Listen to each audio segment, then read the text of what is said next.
iya.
Di dalam janji dan kasih setiamu Tuhan, untuk selamanya kami berserah di dalam kekuatan.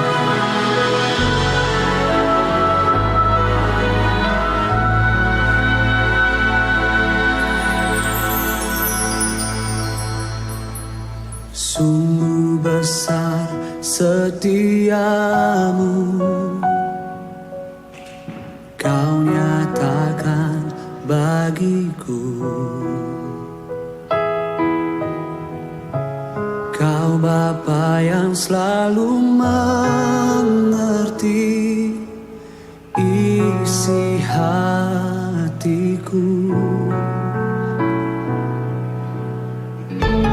Kemuliaan-Mu Kau janjikan, aku tetap percaya, ku percaya janji-Mu ajaib.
datang di ibadah online service di hari ini.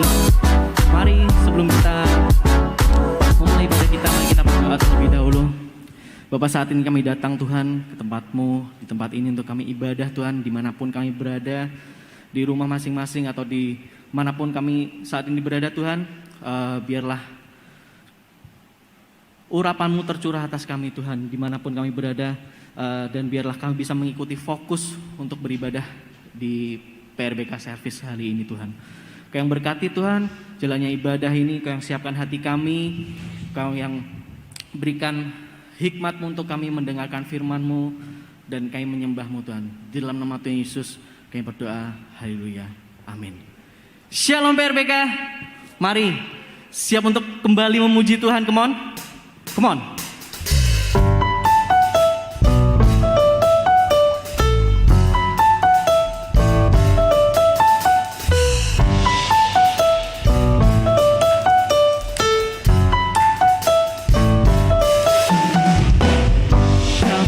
Setia, tanganmu tersedia memegangku melintasi gelap dunia. Apapun keadaan, Hati dan perasaan tak membatasi kuasa-Mu di dalam kasih-Mu kepadaku.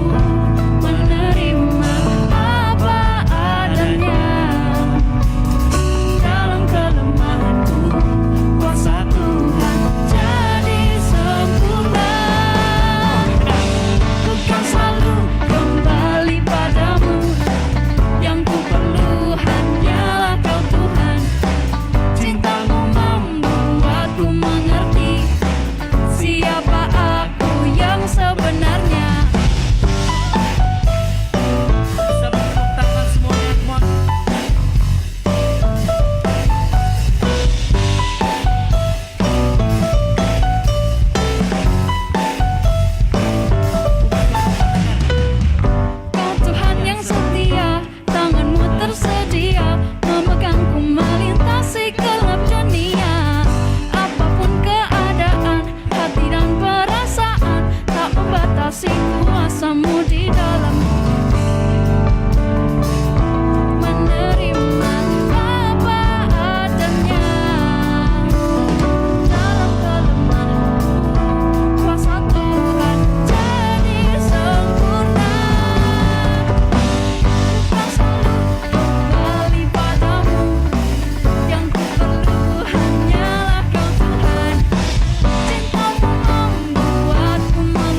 Pimpin kami dalam setiap kehidupan kami Tuhan. Karena kami percaya kami serupa dengan Yesus. Oh, bukan lagi ku hidup untuk diriku, anugerah pengorbanan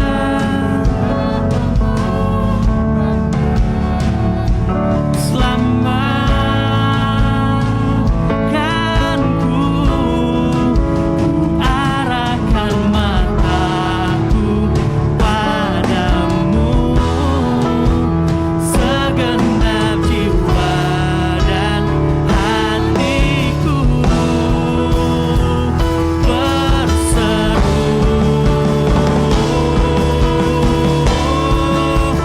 Yesus, Kau di dalamku,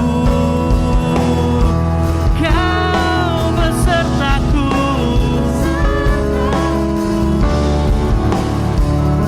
Oh, kan ku serahkan segalanya untuk jadi seperti-Mu. Ku di dalam-Mu,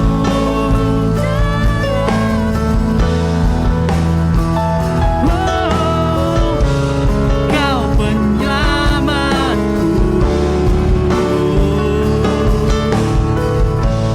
Segenap hidupku ku jadikan persembahan yang hidup. Angkat tanganmu, katakan, tiada kuasa yang dapat pisahkan ku dari kasih-Mu. Kau menuntunku berdiam dalam-Mu, ku hidup bagi-Mu.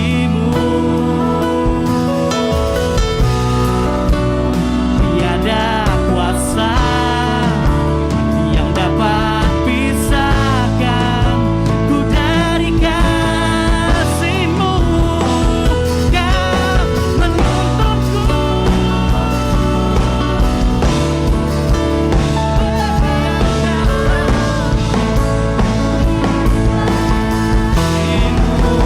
Yesus, Kau di dalamku, oh, Kau besertaku, kan ku serahkan segalanya untuk jadi seperti-Mu. Aku di dalam-Mu Tuhan, oh, Kau penyelamatku. Thank you Lord, thank you Lord.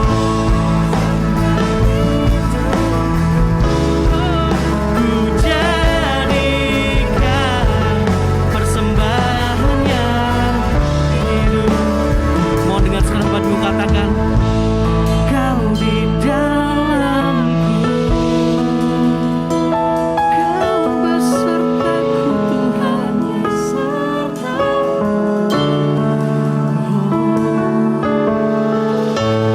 kan ku serahkan segalanya untuk jadi seperti-Mu. Ku di dalam-Mu, ku di dalam-Mu, oh, Kau penyelamatku.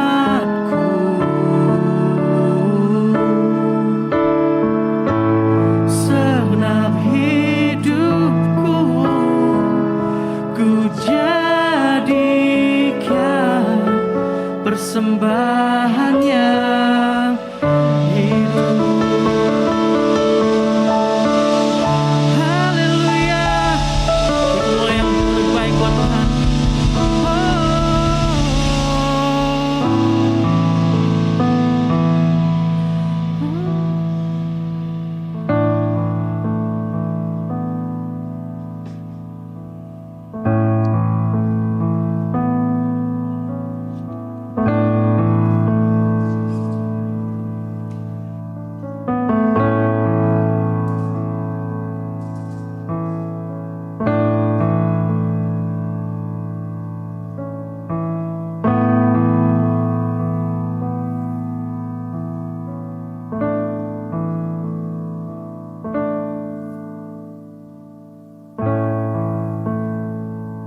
Mari kita bersatu di dalam doa.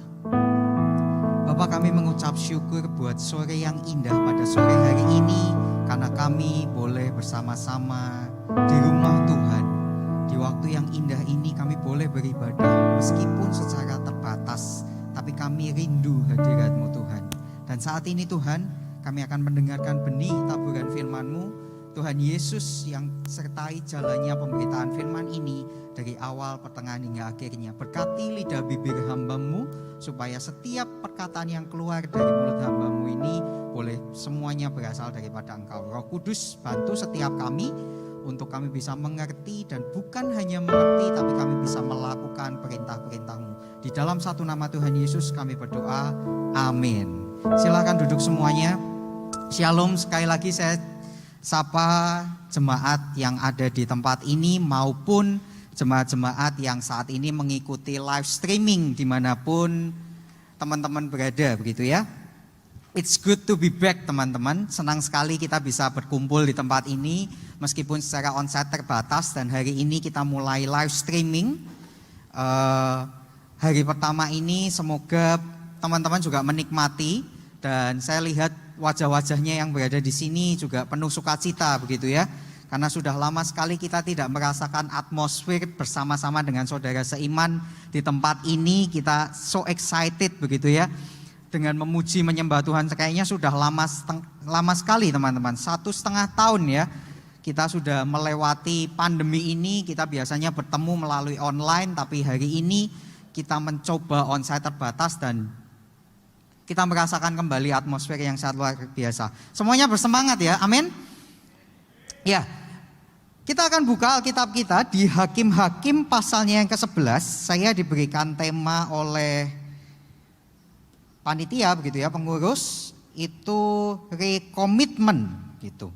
Maka kita buka di Hakim-Hakim pasalnya yang ke-11. Kisah ini adalah kisah tentang Yefta, teman-teman. Yefta adalah salah satu hakim yang mungkin jarang sekali dibahas di khotbah-khotbah gitu ya. Dan apa hubungannya dengan komitmen? Mari kita masuk lebih dalam, begitu ya. Hakim-Hakim pasalnya yang ke-11 itu diceritakan soal Yefta, teman-teman. Yefta adalah salah satu hakim yang dikatakan seperti ini. Adapun Yefta di ayat yang pertama, orang Gilead itu adalah seorang pahlawan yang gagah perkasa, tetapi ia adalah anak seorang perempuan sundal. Ayah Yefta ialah Gilead. Jadi kita tahu di ayat yang pertama bahwa Yefta itu adalah anak seorang perempuan sundal. Perempuan sundal sudah perempuan, dia sundal, begitu ya. Jadi itu double minoritas di zaman itu.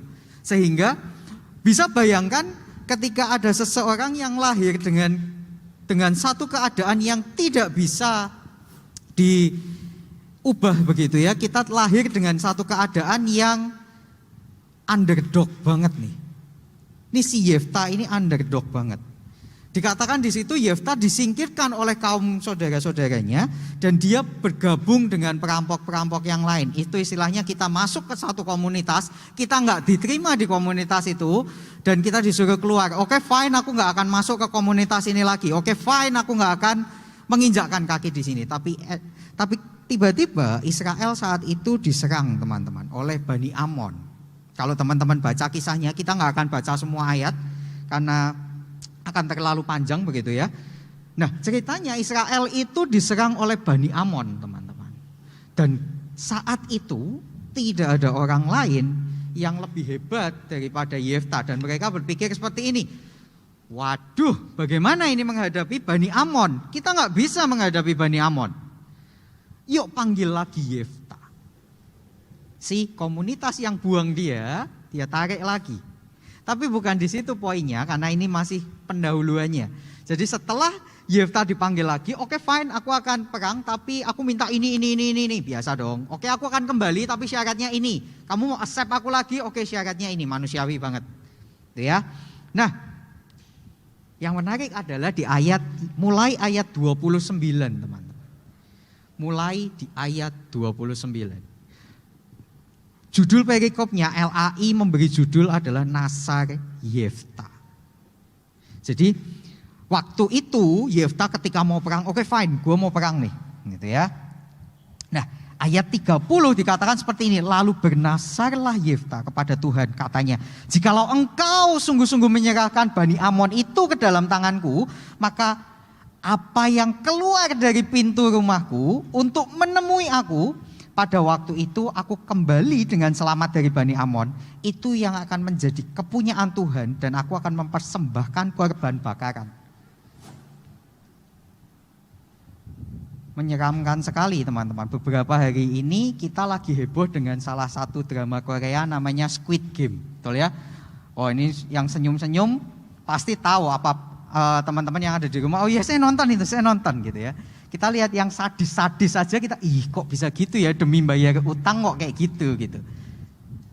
Kita belajar dari Yefta di ayat 30, dia ngomong kayak gini, kalau ini aku menang dan aku selamat sampai rumah, siapapun yang keluar dari pintu rumahku pertama kali untuk nemuin aku itu jadi kepunyaan Tuhan dan itu akan kupersembahkan sebagai korban bakaran.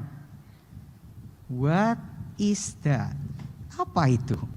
Ngapain dia kayak gitu? Mungkin kita bertanya, dan teman-teman baca kalau kisahnya gitu ya, teman-teman lanjut, ternyata yang keluar dari pintu rumahnya pertama kali adalah anak perempuannya. Gila ya, anak perempuannya. Dan ketika keluar dikatakan di situ, aduh kok kamu yang keluar? Kamu membuat hatiku tuh sedih begitu. Tapi jawaban anak perempuannya tuh bagus sekali di ayat yang ke-36. Dikatakan seperti ini, Bapa, jika engkau membuka mulutmu bernasar kepada Tuhan, maka perbuatlah kepadaku sesuai dengan nasar yang kau ucapkan itu. Karena Tuhan mengadakan bagimu pembalasan terhadap musuhmu, yakni Bani Amon itu. Mungkin kita bertanya-tanya gitu, kenapa? Why gitu ya, kita kan lagi hashtag why. Why ini, kenapa ini Yefta kok segitu gilanya dia mau mengorbankan putrinya loh, jadi korban bakaran. Kita aja suruh bunuh anjing kita, kalau kita punya anjing, punya kucing, coba bunuh hewan peliharaanmu, baru syaratnya kamu boleh masuk ke ibadah onsite gitu ya. Kita nanti dulu gitu. Ini anak perempuan. Kenapa? Mungkin kita bertanya ya, kenapa kok bisa Yefta melakukan hal itu? Tapi itu bukan pertanyaan sesungguhnya. Kenapa Yefta melakukan itu? Karena dia menepati janjinya. Menepati janji adalah salah satu ciri kita berkomitmen. Seharusnya yang kita tanyakan adalah kenapa Yefta membuat nazar seperti itu. Tapi tentu saja kita nggak akan membahas kenapa Yefta membuat itu. Itu kita kalau ada kesempatan kita akan bahas itu teman-teman. Tapi di sini kita belajar bahwa Yefta adalah seseorang yang berkomitmen. Dia orang yang menepati janjinya. Kenapa? Karena di zaman perjanjian lama, di zaman dulu, kata-kata kita itu ngefek sangat besar daripada apapun. Itu sebabnya kenapa ketika orang lagi ngomong di zaman dulu, itu kuasanya besar banget. Itu sebabnya ketika Musa ngomong, ketika Nabi ngomong, ketika ada seseorang pemuka yang ngomong, itu kuasanya besar banget. Di zaman dulu kata-kata kita itu mempunyai kuasa yang sangat besar dibandingkan apapun. Jadi kalau ada orang yang ngomong aku akan membunuh itu, dia pasti akan bunuh. Makanya banyak kisah-kisah, kalau teman-teman baca kisah-kisah di Raja-Raja contohnya begitu ya, di Ratu Isabel waktu itu Elia lagi habis membantai 450 Nabi Baal. Habis itu si Isabel ngomong, cewek lo yang ngomong, dia ngomong, demi nama Baal, kalau Elia nggak mati, kita nggak usah hidup lagi, istilahnya seperti itu. Dan hari itu Elia ketakutan. Kenapa? Karena omongan di zaman dulu itu adalah sesuatu yang besar, teman-teman. Nah hari ini kalau kita tarik ke zaman kita, hari ini kalau kita mau ngomong sesuatu, apakah kita menempatinya?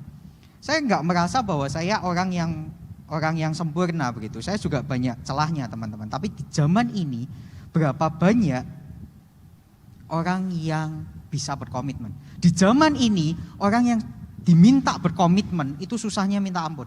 Ada banyak orang, ada banyak bahkan pengikut Kristus yang nggak bisa berkomitmen. Terbukti dari apa yang kita lalui di masa pandemi ini, berapa banyak dari kita yang masih setia untuk mengikuti ibadah meskipun secara online. Ya, nek ingat kok. Apakah Anda masih setia mengikuti ibadah di jam ibadah? Dan apakah kita masih setia ketika kita ibadah, kita masih menggunakan pakaian yang baik, masih melakukan dengan sikap yang baik, atau jangan-jangan ibadah kita tancepin headset kita nonton ibadah, tapi tangan kita masih mainan.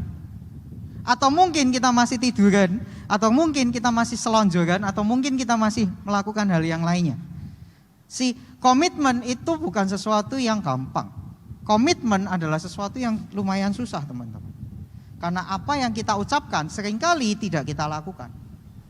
Tapi hari ini kita mau belajar soal komitmen, rekomitmen. Kita bangun komitmen lagi sama Tuhan. Banyak orang Kristen, bahkan banyak pengikut Kristus, kita nggak bisa berkomitmen. Saya pernah ikut satu seminar begitu ya. Seminarnya itu mengharuskan online, teman-teman, online. Seminarnya online dan seminar ini mengharuskan kita on cam. Kalau kita nggak on cam atau kita nggak ikut seminar itu sekali atau 2 kali, ada 30 sesi begitu ya. Kalau sekali nggak ikut, sertifikat kita nggak keluar. Gitu.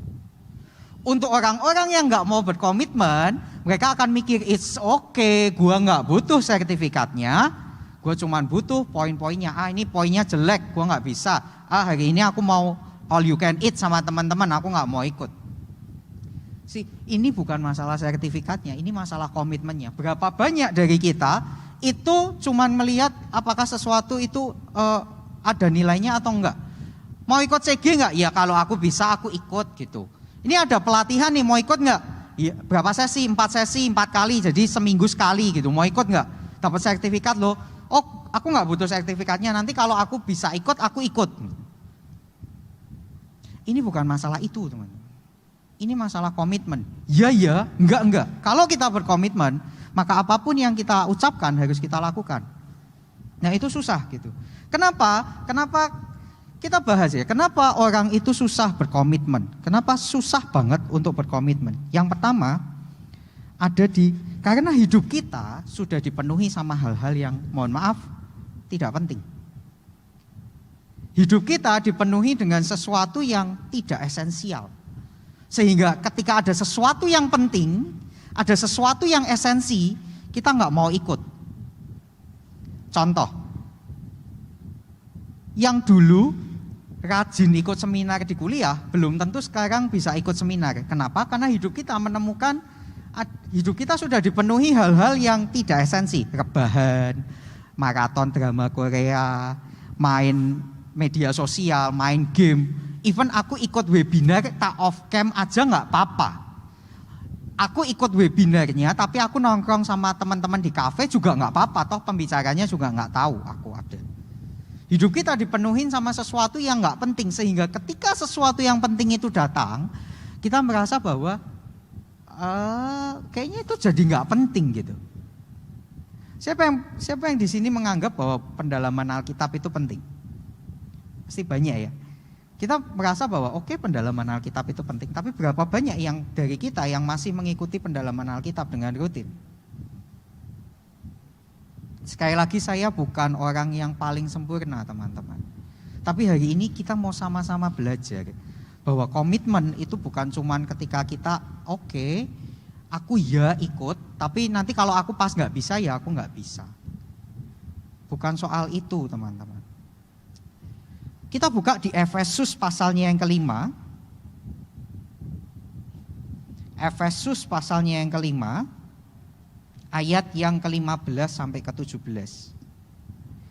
Efesus pasal 5 ayat ke-15 sampai ke-17. Saya bacakan ya. Karena itu perhatikanlah dengan seksama bagaimana kamu hidup. Janganlah seperti orang bebal, tetapi seperti orang arif. Dan pergunakanlah waktu yang ada, karena hari-hari ini adalah jahat. Sebab itu janganlah kamu bodoh, tetapi usahakanlah supaya kamu mengerti kehendak Tuhan. Dikatakan janganlah kamu bodoh. Perhatikanlah bagaimana dengan seksama bagaimana kita hidup. Hari ini bagaimana kita hidup. Saya percaya pandemi ini sudah mengubah banyak sekali kita. Terutama fisik, yang dulunya tanda seru, sekarang berubah jadi bulat. begitu ya. Ini nggak kelihatan karena ketutupan masker teman-teman. Timbangan itu sudah menjadi sesuatu yang momok bagi kita begitu ya. Tapi banyak habit yang berubah. Mungkin kita dulu rajin gitu ya, setiap minggu kita ibadah PBK, RBK, ada yang ibadahnya PBK, RBK, minggu masih umum gitu ya. Tapi hari ini masihkah kita melakukan itu?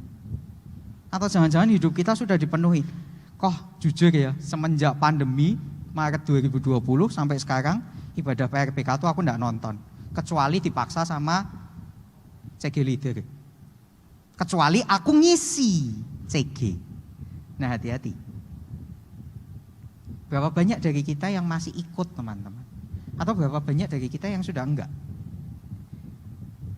Alasan yang kedua, kenapa kita enggak mau berkomitmen karena ada opsi lain yang lebih baik daripada komitmen yang kita ambil.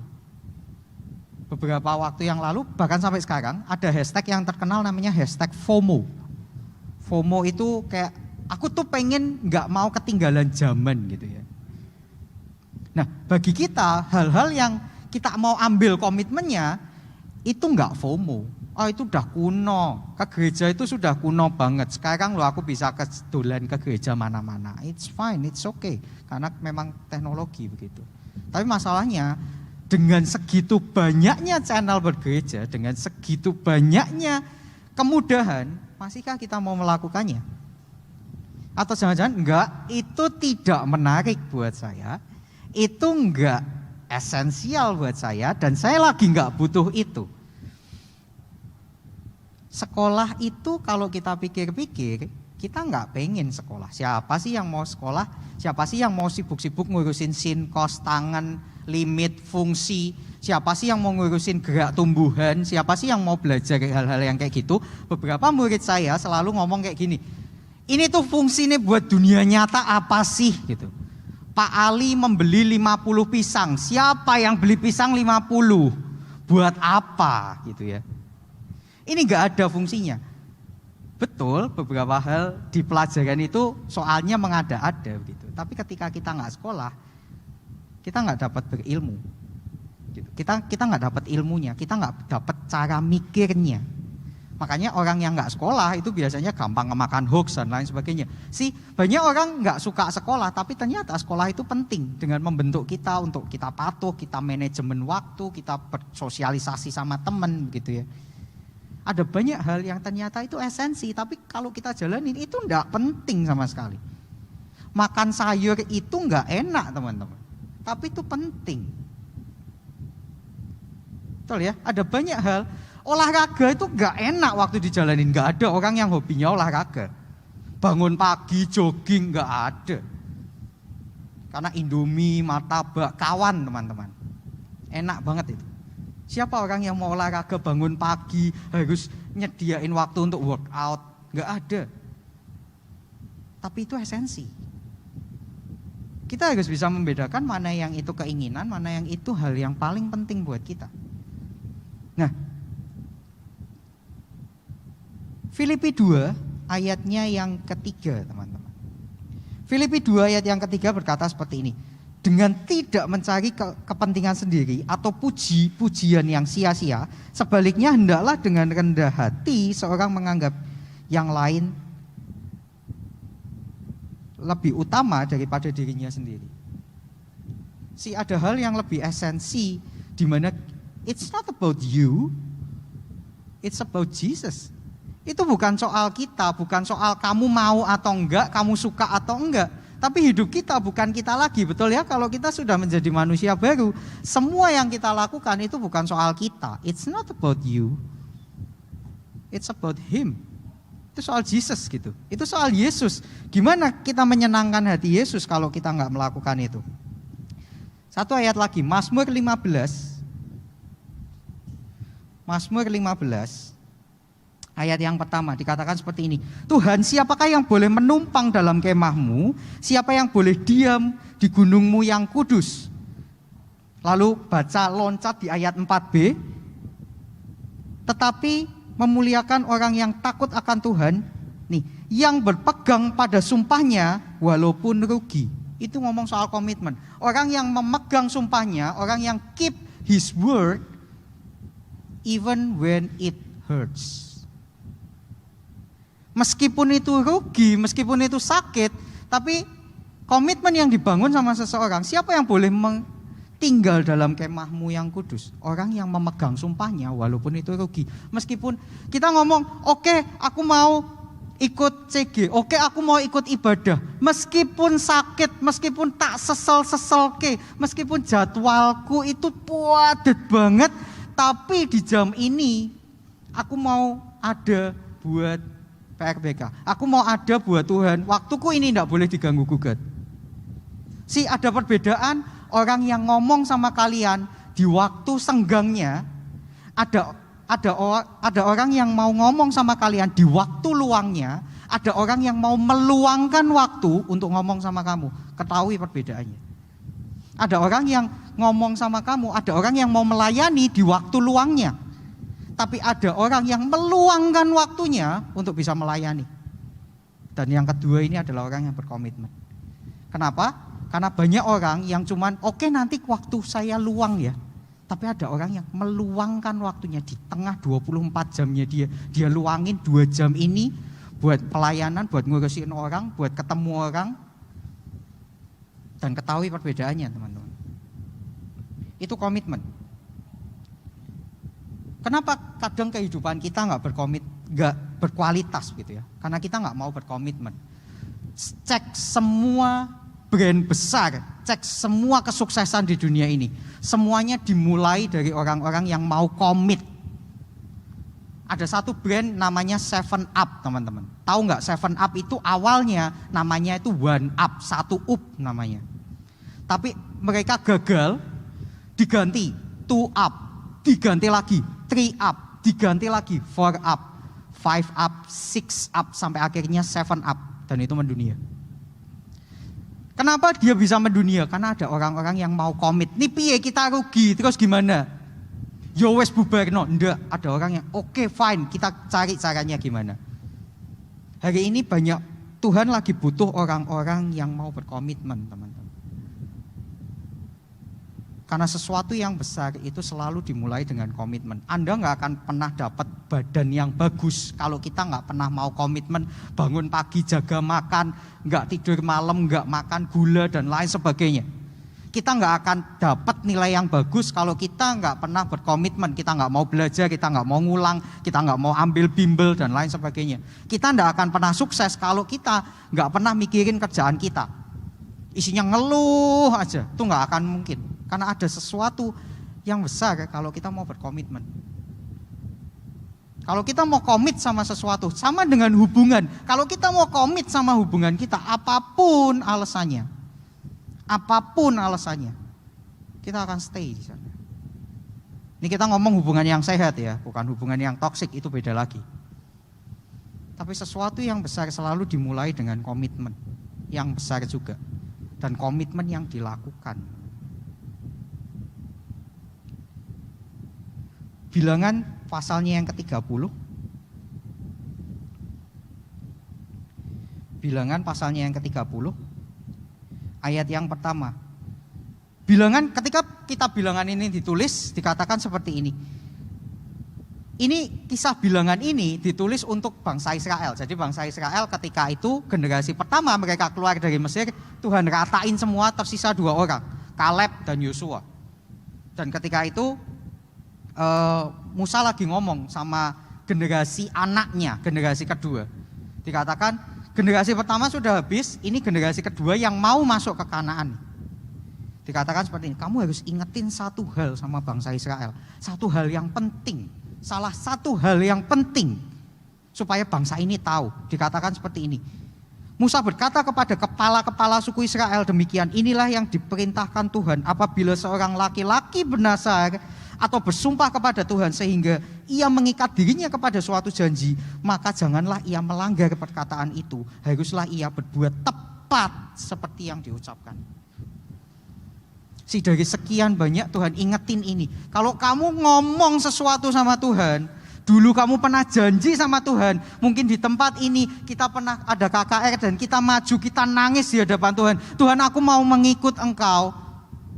Hari ini Tuhan tagih janjinya. Hari ini kemana kita semua? Kemana Yehuda yang dulu nangis di sini? Kemana Calvin yang dulu ada di sini? Kemana Ivan yang dulu ada di sini? Kemana Monik? Kemana Gilbert?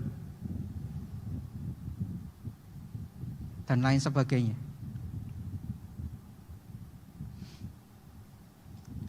Seringkali kita terlalu mengikuti ego kita, teman-teman. Kita terlalu mengikuti ego kita. Banyak orang, aku komitmen kok gitu. Seringkali kita berkomitmen tapi komitmen yang dalam tanda kutip keliru gitu ya. Aku berkomitmen aku enggak mau menikah. Oke, fine. Kamu enggak mau menikah, oke gitu ya. Karena saya menikah itu enggak enak gitu. Oke. Kamu tahu prinsipnya, kamu tahu kebenarannya, oke. Tapi pertanyaannya, apakah itu sesuai dengan maunya Tuhan? Seringkali kita mau komit, aku ndak akan mau masuk CG. Banyak ada orang yang mau, aku ndak akan masuk komunitas gereja. Aku datang maunya cuma ibadah doang, dengerin firman.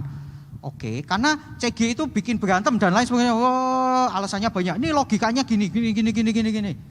Oke, pertanyaannya, apakah komitmen yang kita buat itu sesuai dengan maunya Tuhan?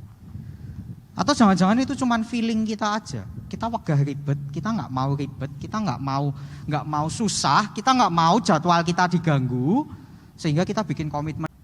Komitmen seperti apa, teman-teman, yang kita butuhkan? Ada 4 komitmen yang harus kita ambil, begitu ya, pada kesempatan ini. Yang pertama adalah komitmen untuk mengikut Yesus. See, to know Jesus cost you nothing. Untuk kenal Yesus itu enggak meminta kamu apa-apa. Untuk percaya Yesus, to believe Jesus cost you something. Untuk percaya Yesus itu membutuhkan sesuatu. But to follow Jesus cost you everything. Kalau kamu kenal Yesus itu kita nggak bayar sesuatu karena kita tinggal mengenal Yesus. Kalau kita mau percaya Yesus kita harus cost something. Ada sesuatu yang harus kita kasih. Tapi untuk mengikut Yesus harganya adalah semuanya. Hari ini kita mau nggak ikut Yesus lagi? Enggak kok, aku sudah agnostik. Aku sudah nggak percaya Yesus lagi. Keluarga aku meninggal semua. Banyak banget yang kena COVID. Orang tuaku bahkan dipanggil Tuhan. Aku sudah nggak percaya lagi sama Yesus. Nah teman-teman, mau nggak kita berkomitmen lagi? Hari ini pertanyaannya sama. Mau nggak kita mau follow Jesus? Even when it hurts.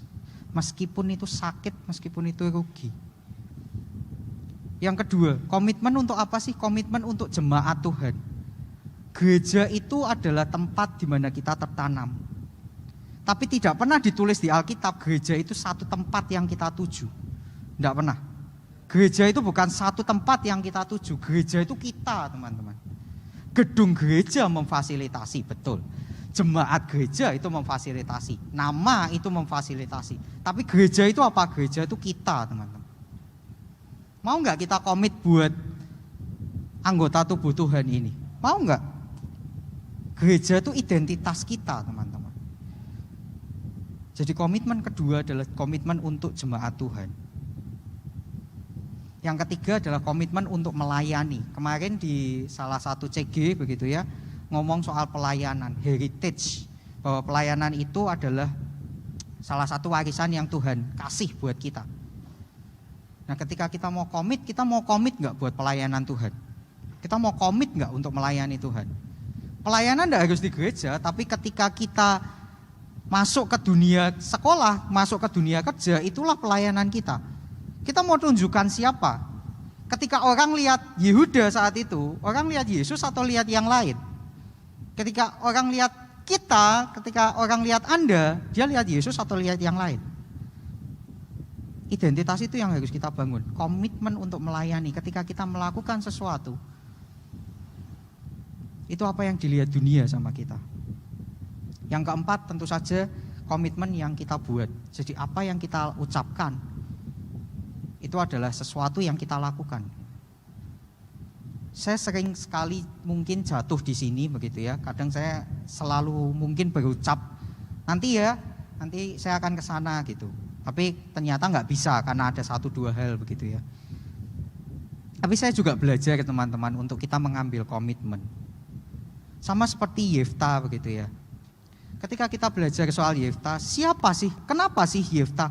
Siapa orang yang mau memberikan anak perempuannya? Siapa orang gila yang mau melakukan itu? Siapa orang yang begitu tega untuk mengorbankan anaknya sehingga dia untuk mempersembahkan kepada Tuhan sebagai persembahan bakaran? Siapa yang rela anaknya dibunuh?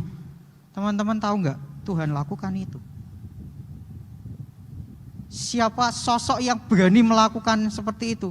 Tuhan lakukan itu, teman-teman. Melalui pribadi Yesus, Yesus dikorbankan untuk menebus dosa kita semua. Tuhan yang segitu hebatnya, yang sudah berkomitmen untuk kita, meskipun gak ada yang tahu bahwa setelah itu apakah Yehuda akan membalasnya, apakah kita akan membalasnya, ya atau tidak. Orang-orang yang saat ini karena kena pandemi sudah nggak mau saat teduh lagi, sudah nggak mau ibadah lagi, sudah nggak mau baca Alkitab lagi, Tuhan tetap lakukan itu. Tuhan korbankan Yesus untuk menebus dosa kita semuanya. Even when it hurts. Meskipun itu rugi kelihatannya, meskipun Tuhan nggak tahu apakah itu dibalaskan atau jangan-jangan anak-anaknya malah melukai dia setiap kali. Tuhan yang begitu berkomitmen sudah melakukan dan sudah memberikan teladan yang sangat besar. Dan Tuhan yang sama adalah Tuhan yang ngomong seperti ini, teman-teman. Saya tutup dengan satu ayat ini di Matius 11. Matius 11 ayat 28 sampai ke 30. Dikatakan seperti ini. Yesus yang berkomitmen itu, Allah yang berkomitmen itu adalah Allah yang sama yang mengatakan ini. Marilah kepadaku semua yang letih lesu dan berbeban berat, aku akan memberikan kelegaan kepada kamu. Pikulah kuk yang kupasang dan belajarlah kepadaku, karena aku lemah lembut dan rendah hati, dan jiwamu akan mendapat ketenangan. Sebab kuk yang kupasang itu enak dan bebanku pun ringan. Saya teringat di satu media sosial ada satu filter begitu ya, video yang mengatakan gimana, capek ya.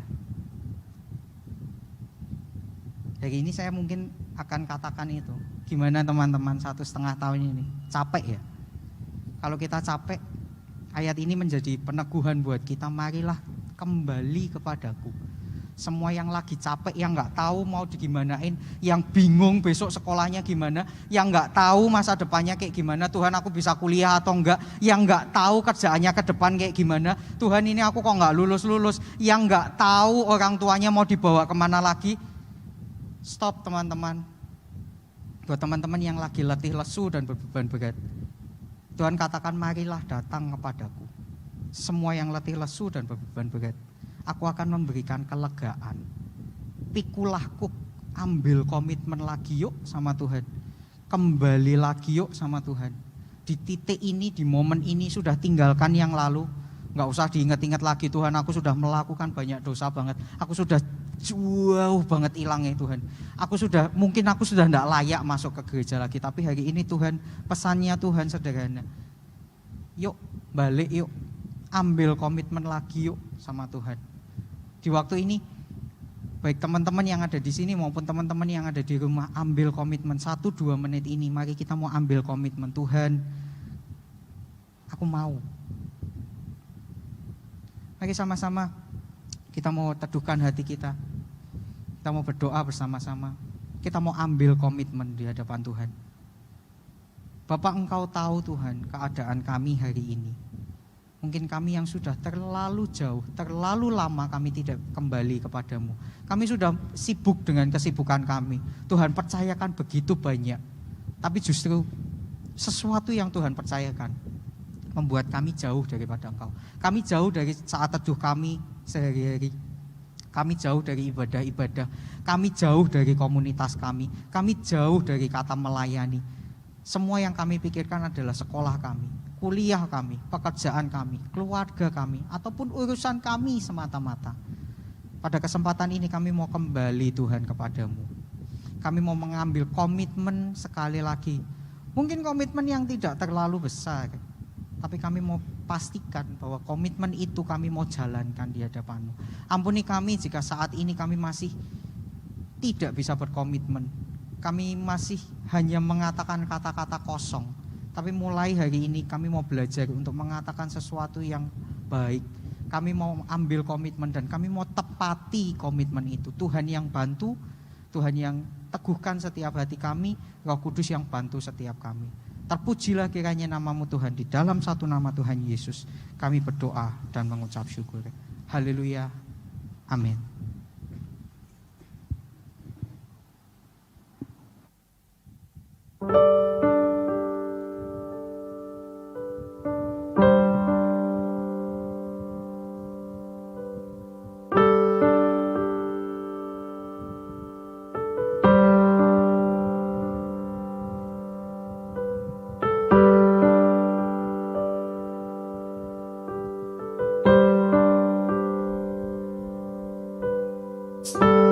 Cek. Shalom PRBK. Shalom PRBK. Ya, inilah vibes yang saya dan pastinya teman-teman di sini juga sangat rindukan ya. Akhirnya kita kembali diberikan kesempatan oleh Tuhan untuk merasakan, untuk mengikuti ibadah secara onsite, meskipun masih secara terbatas ya teman-teman. Lalu saya juga mau menyapa buat teman-teman yang bergabung bersama kami via live streaming. Semoga next teman-teman juga bisa bergabung bersama kami ya di sini untuk merasakan ibadah secara onsite. Kami juga mau mengucapkan selamat datang buat teman-teman yang baru pertama kali bergabung bersama kami. Teman-teman bisa mengisi link atau form di kolom deskripsi di channel YouTube kami. Oh ya, BTW, saya juga mau mengingatkan teman-teman untuk subscribe channel kami di PRBK GA Pringgading dan turn on notification untuk ibadah selanjutnya ya teman-teman. Lalu di sana teman-teman juga bisa mengisi link atau form kritik dan saran untuk memberikan kritik dan saran bagi kami agar kami bisa terus menjadi lebih baik dan lebih baik lagi. Lalu bagi teman-teman yang memiliki pergumulan, mungkin masalah keluarga, studi, pelayanan, pekerjaan, percintaan, atau apapun itu, dan teman-teman rindu untuk kami bantu doakan, teman-teman bisa mengisi link atau form prayer request di kolom deskripsi kami. Lalu buat teman-teman yang mau memberikan persembahan kasih, teman-teman bisa memberikannya via QRIS yang sudah disediakan. Lalu untuk ayat hafalan minggu ini mungkin bisa ditayangkan. Oke, untuk ayat hafalan minggu ini saya minta teman-teman yang ibadah onsite bisa ikut ya untuk membacanya.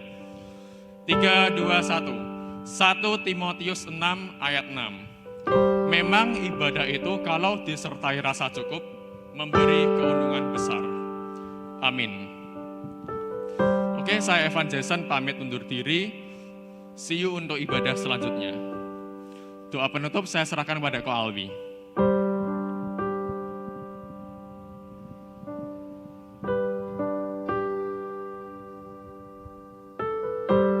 Iya, selamat datang di bulan Oktober. Ini sudah mengakhiri ibadah tapi baru selamat datang ya. Oke, kita bersyukur di bulan ini kita punya tema yang baru teman-teman. Sebelum saya mengakhiri dengan doa, saya mau sedikit jelaskan mengapa di minggu yang pertama kita langsung dikasih tema recommitment begitu ya. Karena lepas dari bulan September kita belajar tentang kepemimpinan leadership.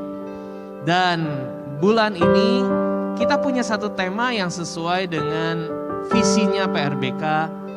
Salah satu visi PRBK, discipleship. Mengapa itu menjadi satu yang kita soroti?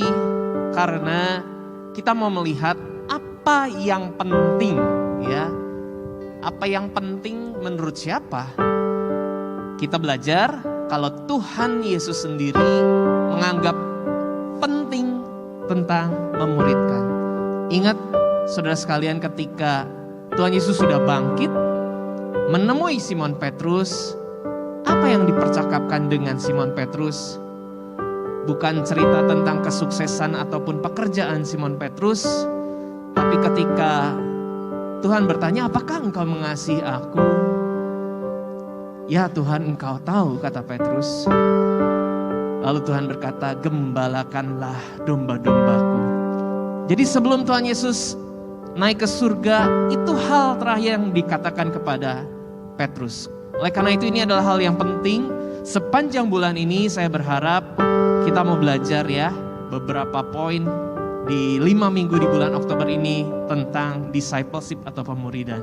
Oleh karena itu mari saat ini kita akan menyerahkan seluruh rangkaian ibadah di sepanjang Oktober ini.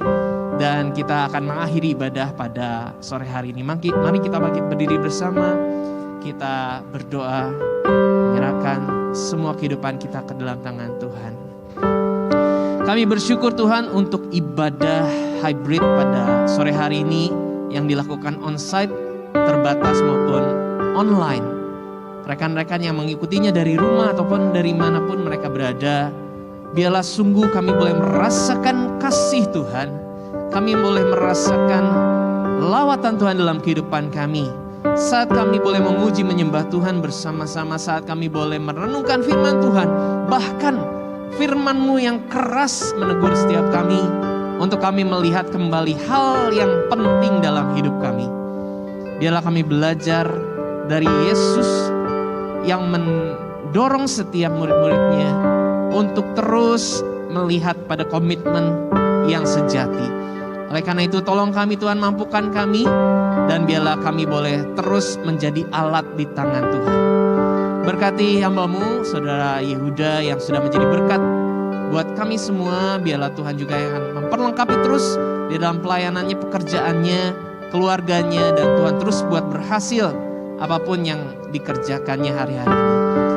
Hari ini hamba-Mu berdoa Tuhan secara khusus buat jemaat PRBK di dalam setiap aktivitas yang dilakukan, apapun yang dilakukan, baik itu studi, baik itu pekerjaan, hamba-Mu serahkan dalam tangan Tuhan.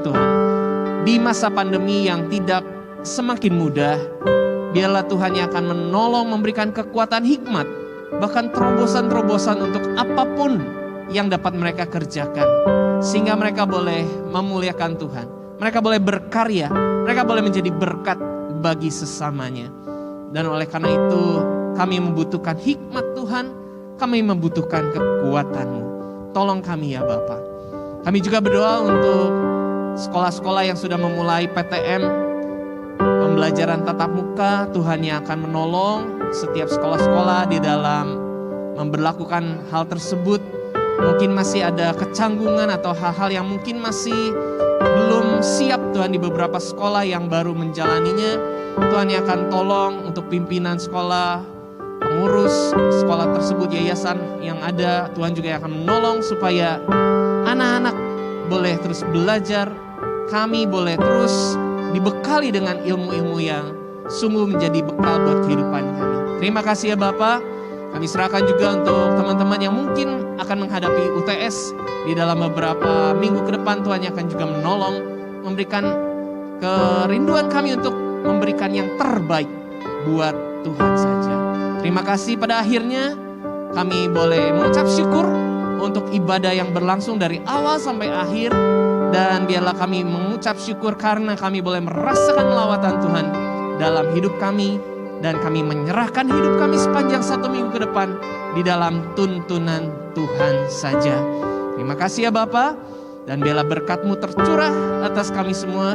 Karena kasih Allah Bapa, kasih sayang Yesus Kristus, dan persekutuan Roh Kudus menyertai kita semua mulai sore hari ini sampai Maranatha, Tuhan Yesus Kristus datang kembali yang kedua. Haleluya. Amin. Berikan ku tangan-Mu, berikan ku tangan-Mu untuk melakukan tugas-Mu. Berikan ku kaki-Mu melangkah dalam rencana-Mu. Berikan ku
Selamat pulang, Tuhan Yesus memberkati.